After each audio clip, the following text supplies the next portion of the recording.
Les invito a abrir la Biblia en la primera carta del apóstol Pedro, capítulo 3, versículo 13 al 16. Vamos a continuar con la serie de sermones de esta carta.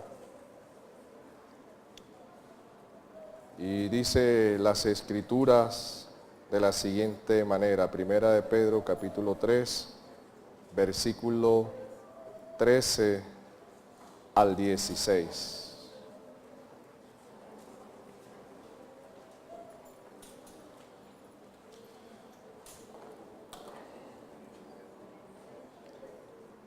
Dice las Escrituras: ¿y quién es aquel que os podrá hacer daño si vosotros seguís el bien?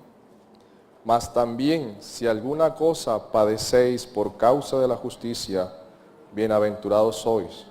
Por tanto, no os amedrentéis por temor de ellos, ni os conturbéis, sino santificad a Dios el Señor en vuestros corazones, y estad siempre preparados para presentar defensa con mansedumbre y reverencia ante todo aquel que os demande razón de la esperanza que hay en vosotros, teniendo buena conciencia, para que en lo que murmuran de vosotros como de malhechores sean avergonzados los que calumnian vuestra buena conducta en Cristo Jesús.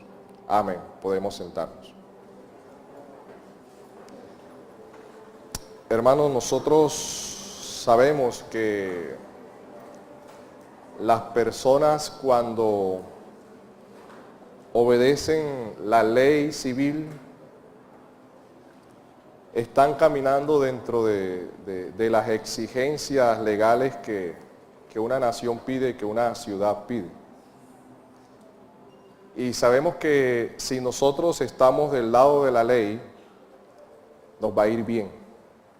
Si cumplimos las exigencias que se nos demanda en una sociedad con relación a sus leyes civiles, no vamos a ser castigados. Sería algo injusto que alguien padezca si está del lado de la ley. ¿Quiénes son los que sufren las penalidades y las consecuencias de quebrantar la ley? Los malos. Ellos son los que están en contra de la ley y como consecuencia son castigados. Pero los que están del lado de la ley, los que están del lado de los buenos, ¿cuál es la consecuencia más lógica? ¿Que sufran o que no sufran? Que no sufran. El que está del lado de los buenos se supone que le debe de ir bien. Y nosotros también, como creyentes, Dios está con nosotros. Dios está, podríamos decirlo, de nuestro lado. Dios nos acompaña. Dios es el Todopoderoso. Dios creó los cielos y la tierra. De Dios es el mar y su plenitud y todo lo que en ello hay. De Dios es todo. Y si Dios está con nosotros, ¿quién contra nosotros? Si el dueño del universo está a favor de su iglesia, si el que ordena acalmar las tempestades en medio de los mares y los vientos le obedecen, está a favor de nosotros, si aquel que hizo todo, que es dueño de todo, está con nosotros, si el que castiga al malo está con nosotros, y si nosotros estamos en sus caminos, si nosotros estamos en sus estatutos, si nosotros estamos en sus mandamientos, ¿cuál es lo más lógico? ¿Que nos vaya bien o que nos vaya mal? Que nos vaya bien. Y el apóstol Pedro le está haciendo una pregunta retórica a estos hermanos que están sufriendo. Y él anteriormente les había expuesto: los ojos del Señor están sobre los justos, los oídos del Señor están sobre los justos. Y él le pregunta: Ahora bien, ya que ustedes saben que los ojos del Señor están sobre los justos, los oídos del Señor están sobre los justos, pregunta Pedro, ¿y quién es aquel que os podrá hacer daño si vosotros seguís el bien? ¿Cuál sería la respuesta ante esa pregunta? Ninguno. Ninguno podrá hacernos daño si nosotros seguimos el bien. Pero esto es la paradoja que encierra estos versículos. Y la paradoja que también nos muestra el Evangelio. Lo lógico es que el que está del lado del bien, le vaya bien. Pero en este caso, Pedro les hace esa pregunta. Y ahí es cuando comienza la gran paradoja de todo esto. Y el Evangelio es así. El Evangelio dice que tú para vivir tienes que morir. Y dice la Biblia que nosotros somos justos, somos santos, somos perfectos, pero somos pecadores. Y aquí Pedro está diciendo, si ustedes están del lado del bien, pues, ¿quién podrá hacer daño? Y Pedro comienza a mostrarle una paradoja también. Y él comienza a decirles, más también. O sea, sí, si estamos del lado del Todopoderoso, del que todo lo puede, del que todo lo hace, para quien nada hay imposible, tengan en cuenta algo, que también por causa de la justicia somos perseguidos y sufrimos. Si nosotros estamos del lado de lo justo, si estamos viviendo lo que es justo, las cosas que son buenas, que son agradables, si estamos del lado del bien, ¿por qué tenemos que padecer?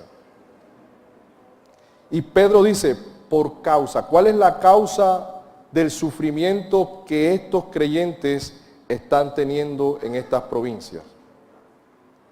Es la justicia. Están sufriendo por ser justos. Y es ilógico.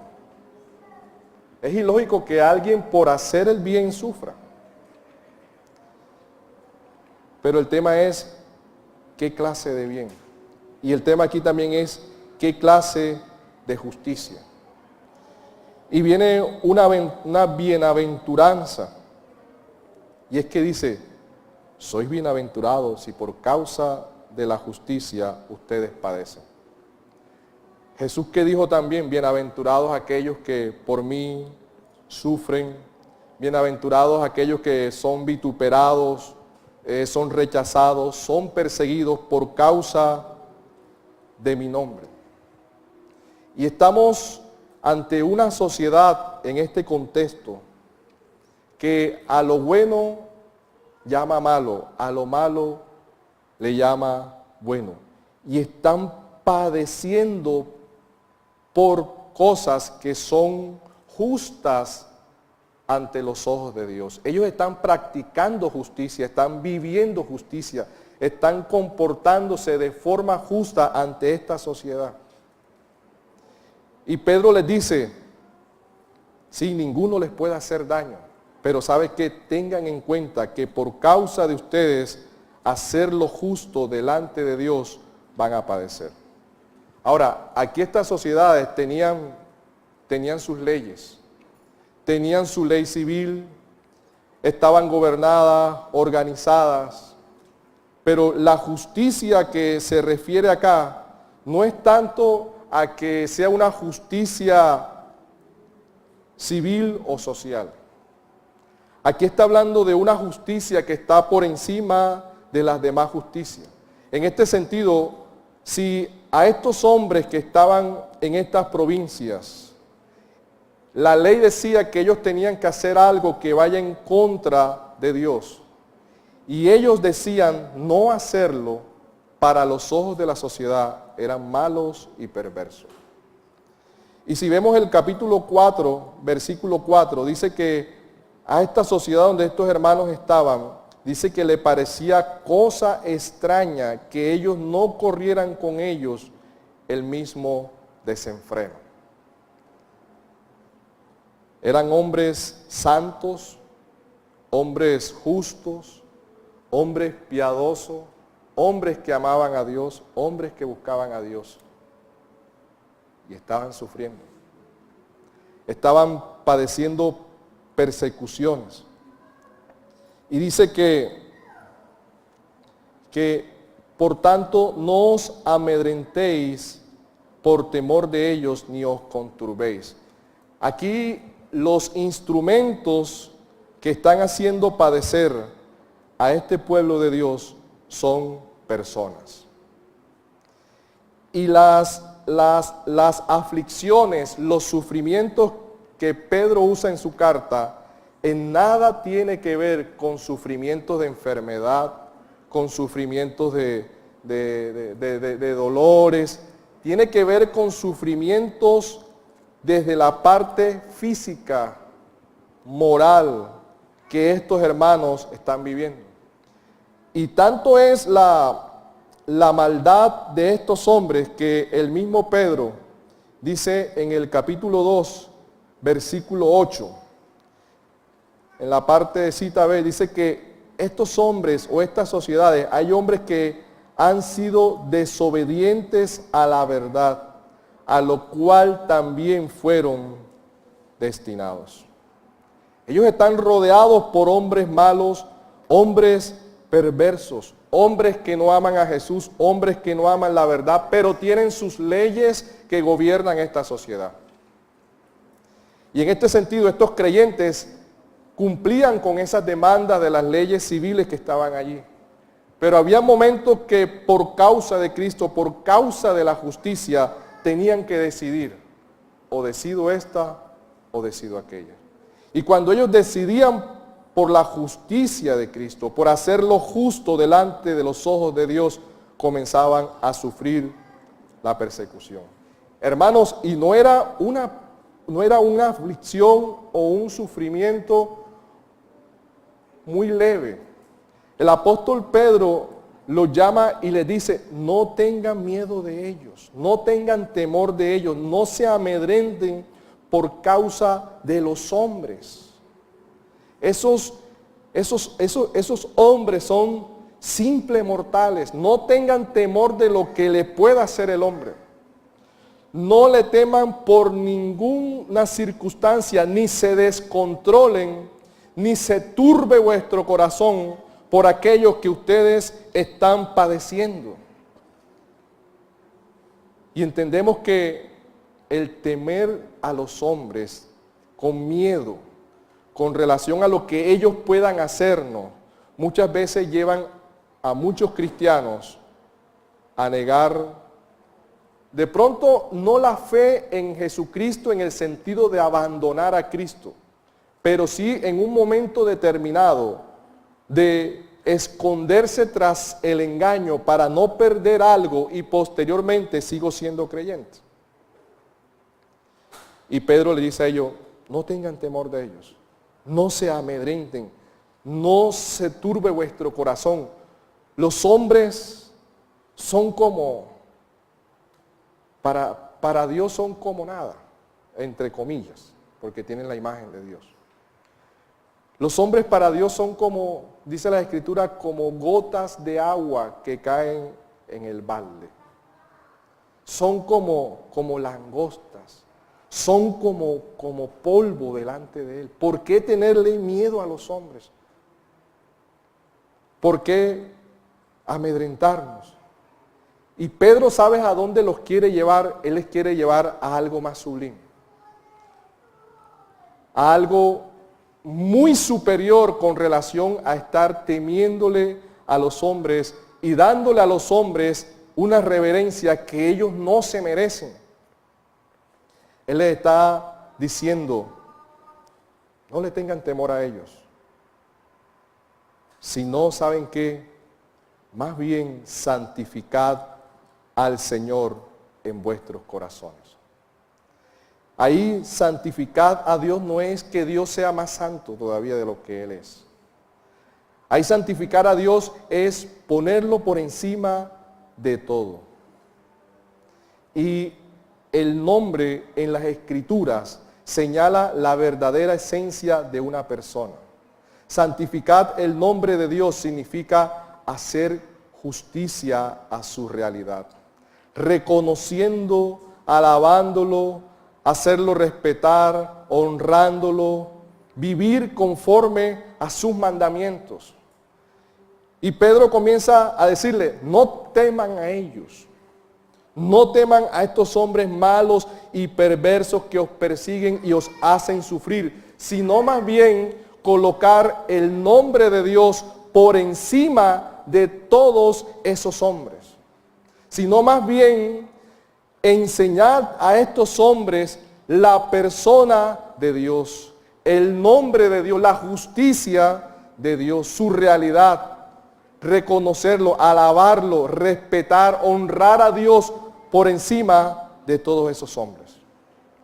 Eso es lo que Pedro les está llevando. Vean la naturaleza, las virtudes, los atributos de ese Dios todopoderoso.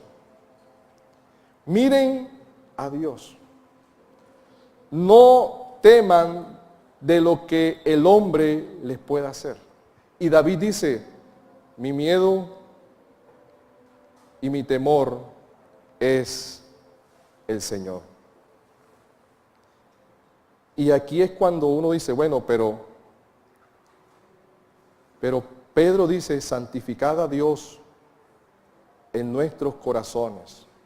Y santificar a Dios es colocar a Dios por encima de todas esas circunstancias. Es mirar a Dios por encima de todo eso. Es que cuando estemos pasando por las necesidades, aflicciones, dificultades, tenemos que santificar el nombre de Dios.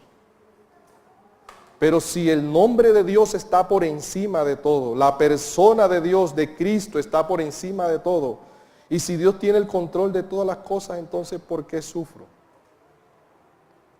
Y esa ha sido la gran pregunta. ¿Por qué los creyentes sufren si Dios está con ellos?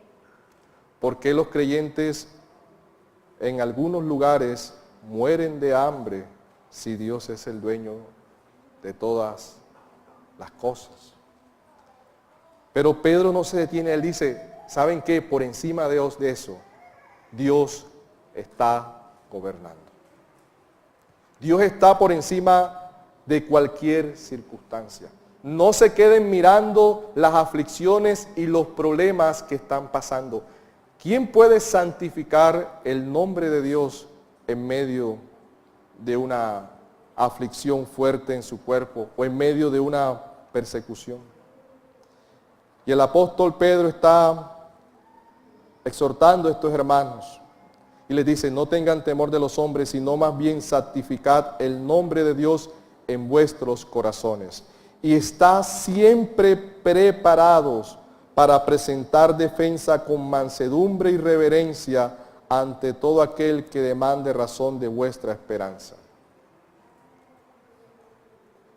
En medio de esas aflicciones, en medio de estos problemas que estaban viviendo estas provincias, el apóstol Pedro les dice,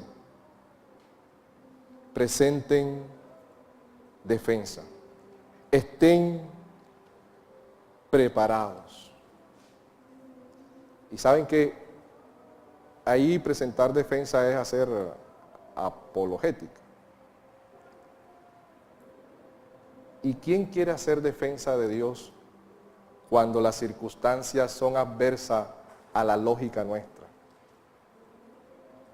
¿Quién quiere hacer defensa del Evangelio cuando nosotros vemos que muchas veces, estoy hablando en sentido negativo con relación a las catástrofes, ¿quién quiere hacer defensa de Dios cuando miles de personas mueren en un terremoto o en un tsunami? Y se pregunta, ¿y eso qué es? Eso es juicio de Dios. y nos demanda hacer una defensa de eso que estamos diciendo. O si estamos pasando por hermanos, por circunstancias adversas que nosotros tenemos, por decirle los que tenemos padres, los que somos padres y tenemos hijos. Si vemos a nuestro hijo moribundo en una cama, muriendo de una penosa enfermedad, y muchas veces el dolor aflige el corazón de los padres. Dios sana, pero ¿por qué mi hijo está enfermo y no ha sido sanado? ¿Por qué los que hemos padecido problemas en nuestras casas, con familiares que son difíciles de soportar, de manejar, y tienen problemas de X o Y motivo, alcohólico, de drogadicción, de lo que nosotros queramos? Dios restaura. ¿Y por qué no restaura a ese que está allí? Son preguntas que solamente la vamos a responder cuando conocemos a Dios. Cuando sabemos quién es Dios. Cómo opera Dios, los atributos de Dios. ¿Qué dice Dios con relación a todas esas circunstancias? ¿Qué dice las Escrituras con relación a enfrentar el dolor y el sufrimiento de manos del Señor? Y es que el dolor y el sufrimiento, ninguno de nosotros va a evitar que lleguen. Tarde o temprano, por X o Y motivo, llegará la aflicción, el dolor, el sufrimiento a nuestras vidas. Y quizás muchos no lo experimentarán, pero otros sí los vivirán. Y en medio de esa circunstancia es que nosotros tenemos que dar defensa del Señor. Es que tenemos que saber responder ante las calamidades, ante el sufrimiento, ante los dolores. ¿Cómo argumentamos frente a alguien quién es Dios? Se muere un hijo, tranquilo, eso era la voluntad de Dios. ¿Cuál voluntad de Dios? ¿Cómo así? ¿Cómo responde y cómo usted enfrenta eso? Y Pedro les está diciendo a estos hermanos, en medio de eso, en medio de esas aflicciones que estos hombres les están haciendo padecer, en medio de estas necesidades, tienen que dar defensa de la fe en Jesucristo. Y así hay ejemplo en las Escrituras. Miren, vamos a ver un solo ejemplo. Vamos a ir a Daniel capítulo 3.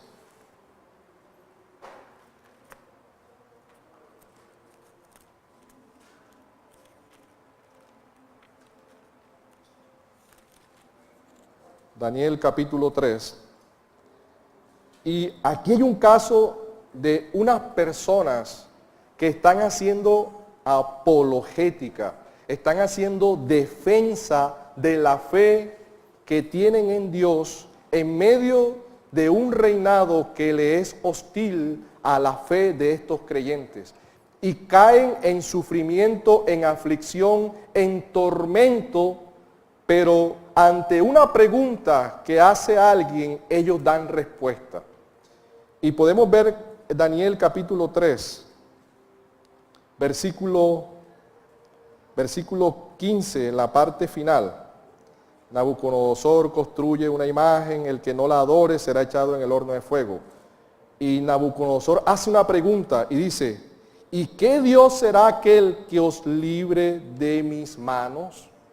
Esa es una pregunta. ¿Y saben qué es esa pregunta? Esa es una pregunta para tener una respuesta apologética, para hacer defensa con relación a quién es Dios.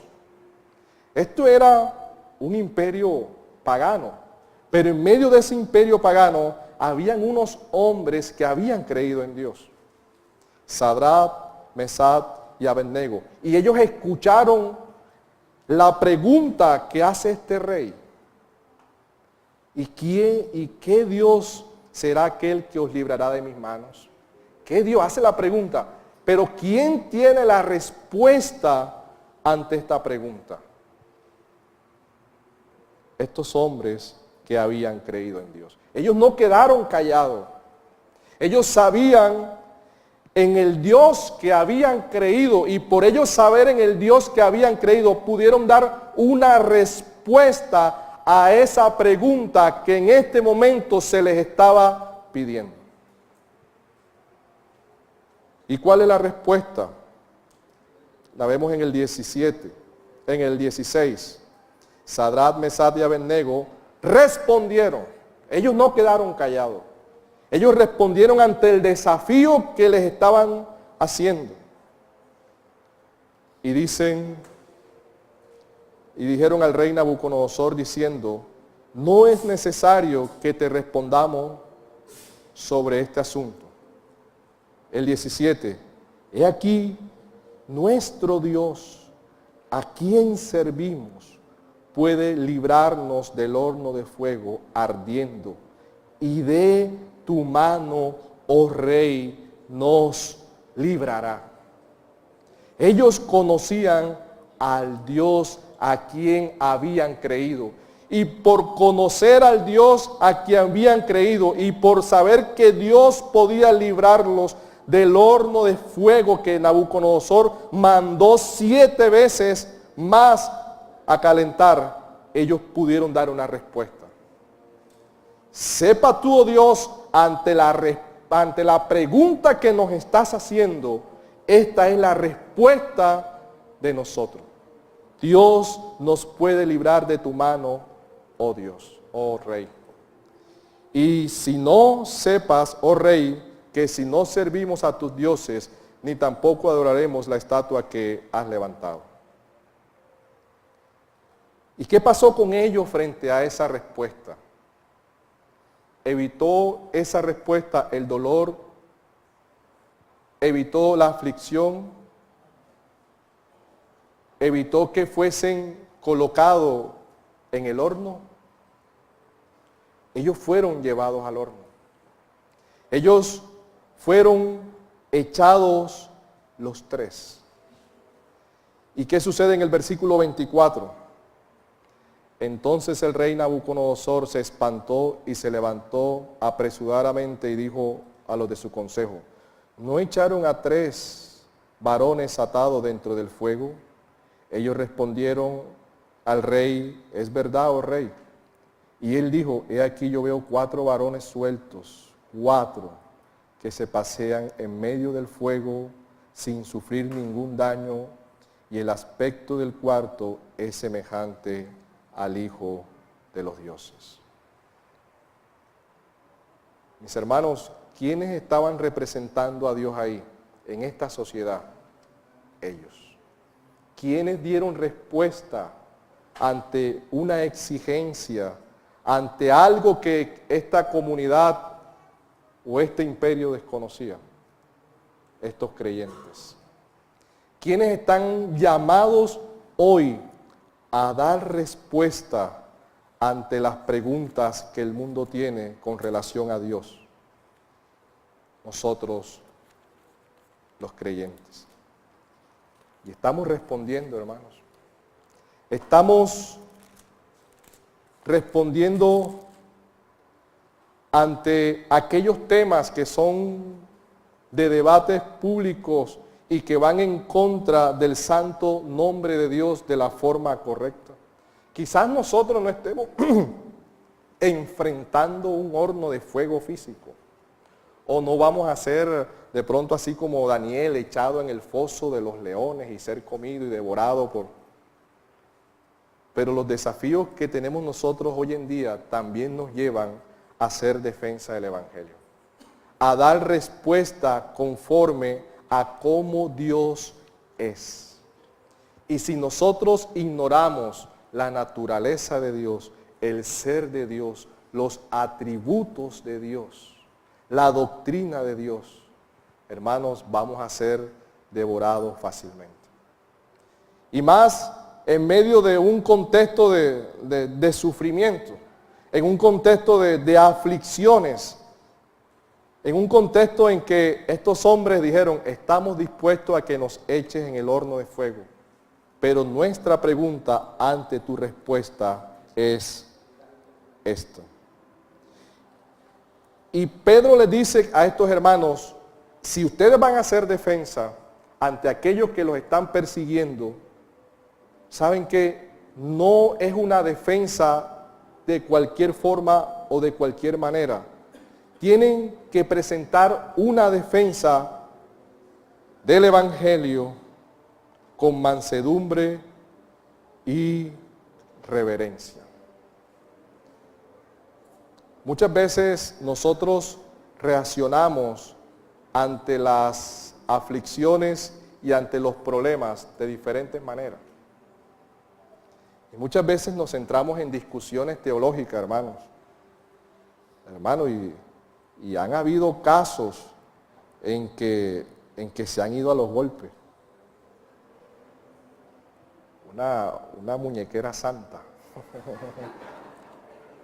Sí, porque es que en medio de la defensa que yo quiero presentar, de la postura teológica, hermano, no nos digamos mentiras, o sea, eso se suben los ánimos, eso es normal en nosotros, hermano. Saca la ungida. Y se han presentado discusiones fuertes a nivel pentecostal y a nivel reformado y todo lo demás. Eso es normal en nosotros, hermano. ¿Quién de nosotros no ha defendido una postura bíblica? Es más, ¿saben cuándo es peor? Cuando discutimos con incrédulos. Hermano, lo desesperan a uno.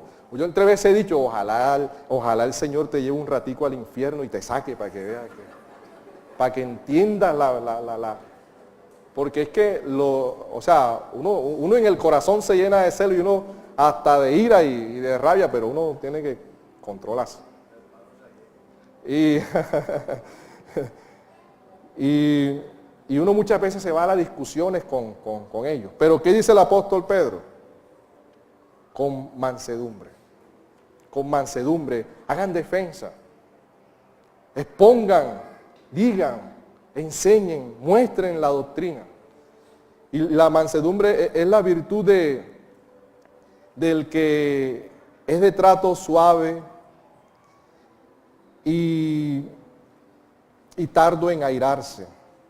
Es aquel que se serena, es de espíritu pacífico, humilde.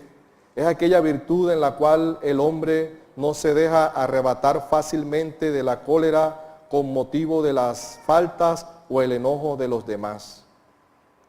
Y Pedro le está diciendo eso a estos hermanos que están sufriendo aflicciones, persecuciones. Es más, la Biblia dice ahí en esta carta que sufren blasfemia, que están hablando en contra de ellos, que dicen aquello, lo otro. Y Pedro les dice, hagan defensa, pero con mansedumbre, mis hermanos, le dice Pedro a estos hermanos.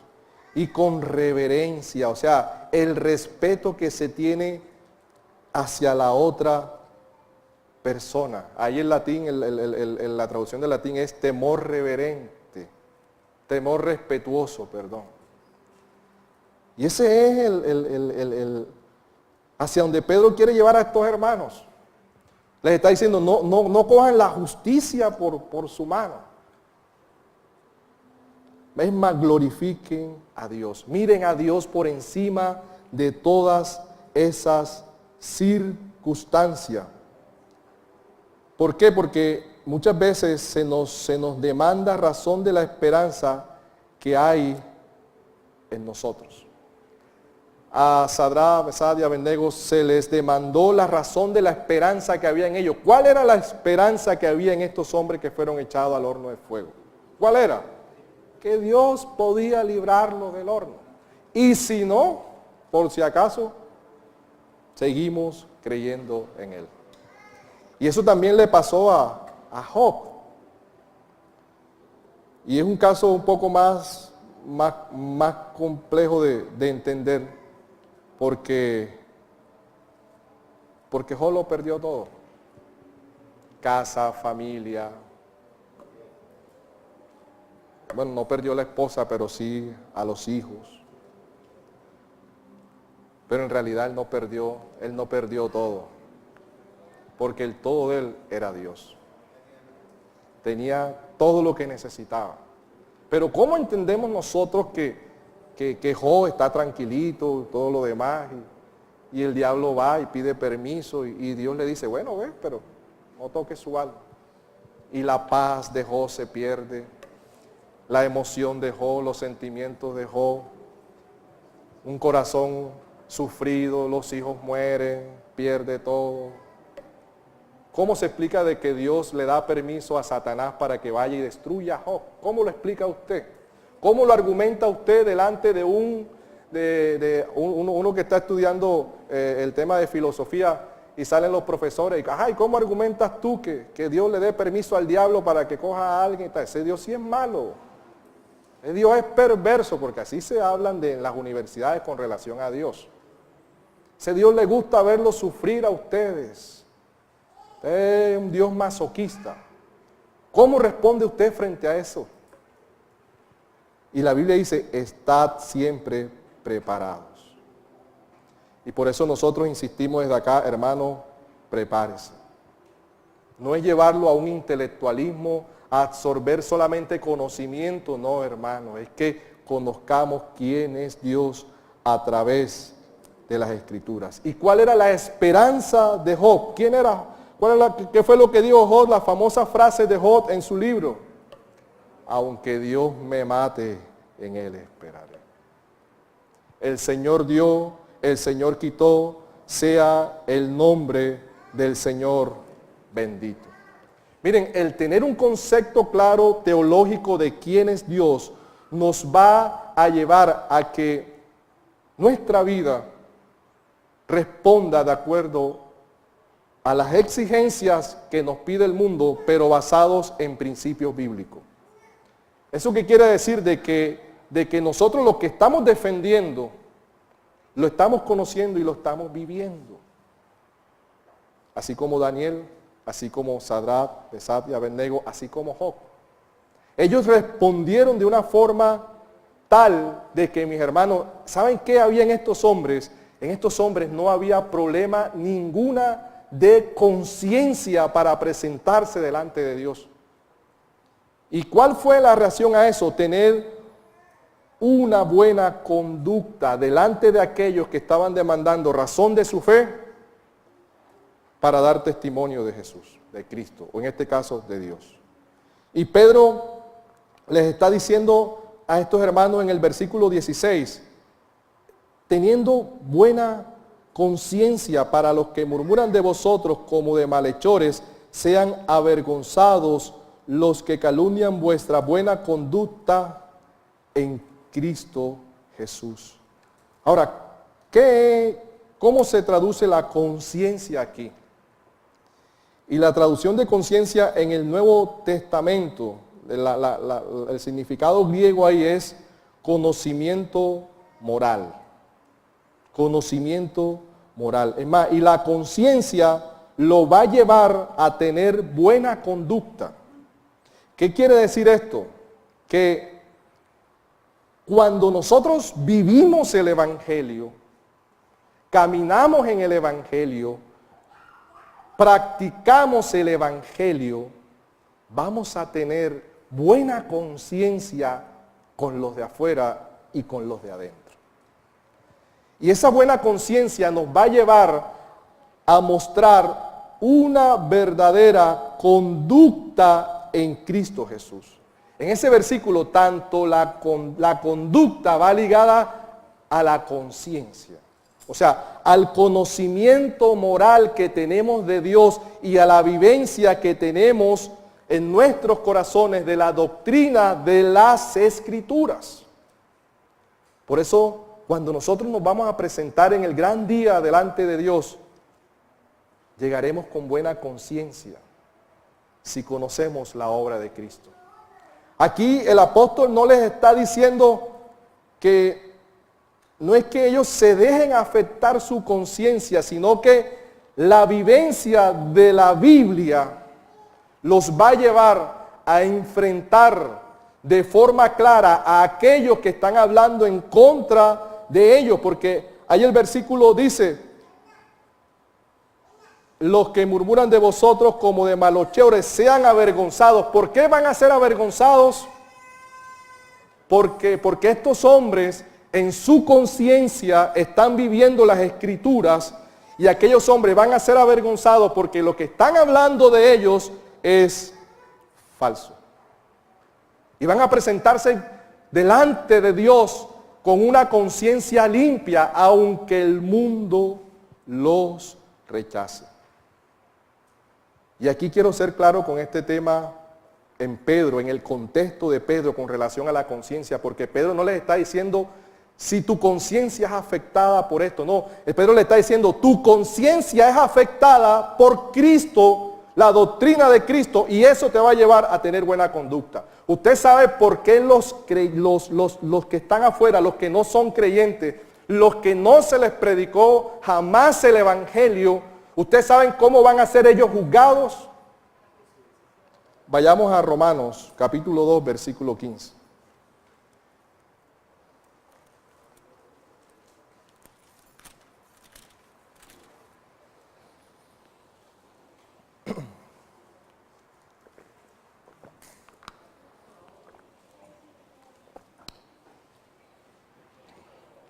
Dice la Biblia: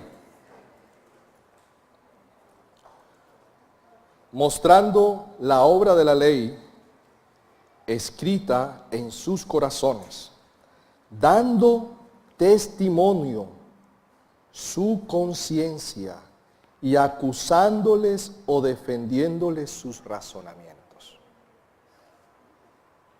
¿Por qué serán juzgados aquellos que no escucharon el evangelio? Sus conciencias los acusará. Ellos se van a presentar delante de Dios y sus conciencias los va a acusar: soy malo y por lo tanto Dios me castiga. Ese es el juicio que va a hacer de ellos. Y aquí es donde Pedro quiere llevar a estos hermanos. Ustedes son de Dios, ustedes son de Cristo, sus conciencias son limpias, son tranquilas y están en paz por la doctrina de Cristo en sus corazones y por la vivencia que tienen de Él. Pero los que no están en Cristo van a ser acusados por su misma conciencia. En delante del trono de la gracia van a saber que son pecadores. El rico en el infierno, ¿qué decía? Que vaya a mis familiares para que ellos no vengan a este lugar de tormento. Y Pedro los está llevando a ellos a que sean fuertes, o su conciencia es fuerte a la medida que conocen a Dios, la doctrina de Cristo está en ellos y la viven. Eso reflejará la conducta delante de aquellos que están fuera y demandan fe y razón de nuestra esperanza. Por eso, mis hermanos, la invitación de esta tarde es que en medio de cualquier dificultad, en medio de cualquier aflicción, en medio de cualquier circunstancia, primero, santifique a Dios en medio de todo eso. Vea a Dios en control de todas esas cosas. Dios tiene el dominio absoluto sobre todo. Nabucodonosor a lo último terminó diciendo que Dios hace conforme a su voluntad en el ejército de los cielos, en los habitantes de la tierra, y no hay quien detenga su mano y le diga: ¿qué haces, Señor? Hay que santificar el nombre de Dios en medio de todo eso y entender qué significa santificar a Dios en medio de cualquier circunstancia y cualquier prueba. Lo otro, cuando hagamos defensa del Evangelio, cuando nos toque defender el nombre de Cristo, la dignidad de Dios en medio de esta sociedad, tenemos que hacerla con mansedumbre y con reverencia. No importando que se encuentre el peor de los pecadores y de los ateos. Esa es la exhortación de las Escrituras. No se quede callado ante la pregunta que le hace la sociedad. Defienda el Evangelio. Defienda el nombre de Dios. Defienda el nombre de Cristo. No le dé miedo. Muchas veces uno entiende que el miedo da porque no sabemos de lo que vamos a hablar. Pero hay que seguir estudiando cada día. Hermanos, y una buena conciencia la vamos a tener delante de los hombres si vivimos la palabra de Dios. Aunque los no creyentes acusen, digan, hablan, nuestras conciencias estarán tranquilas porque es la palabra de Dios viviendo en nosotros. Amén.